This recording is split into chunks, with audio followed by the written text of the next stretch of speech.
Ping sucks. Every gamer knows it. Getting owned because you're trash at the game is one thing, but getting your cheeks clapped from lag is 10,000 times worse. So the question you might be asking is, do I just suck at the game or need lower ping? Let's test that by lowering your ping using a VPN, like NordVPN or ExpressVPN.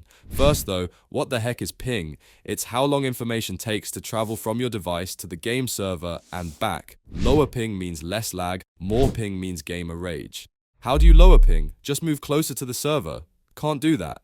Well, that's where the VPN comes in. Now you might be asking, by what sorcery would a VPN help? Doesn't that add an extra step and make it take long for data to travel, potentially increasing ping? Well, shut up. Let me explain it to you. Rerouting your connection through a VPN server can actually optimize the route, making it shorter and faster.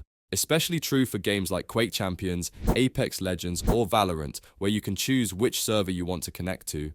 My two favorites have been ExpressVPN and NordVPN, since they have different features I use. If you want to try them out, go over to vppndiscount.org and you can find the best available discounts for them right now and save up to 75% off on the VPN. Link is also in the pinned comment, by the way. Knowing how to lower your ping to at least 50 milliseconds can protect your booty cheeks from getting clapped in game. How can choosing a different VPN server lower the ping? Even the best VPN for ping might not help if you're connecting to a server close to you.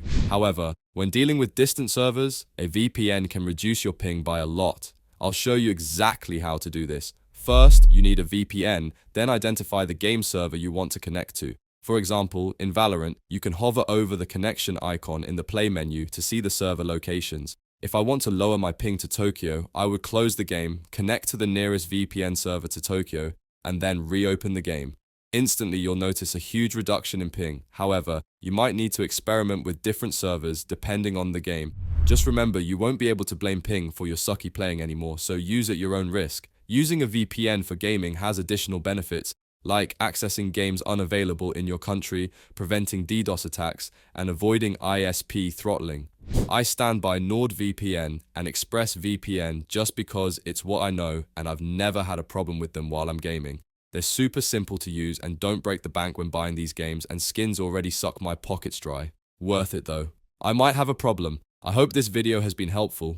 Now you know that a VPN can lower your ping, how to do it, and which VPNs are best for gaming. Thanks for watching. If you have any questions, drop them in the comments and I'll take a look. Link in description for a discount on my top VPNs.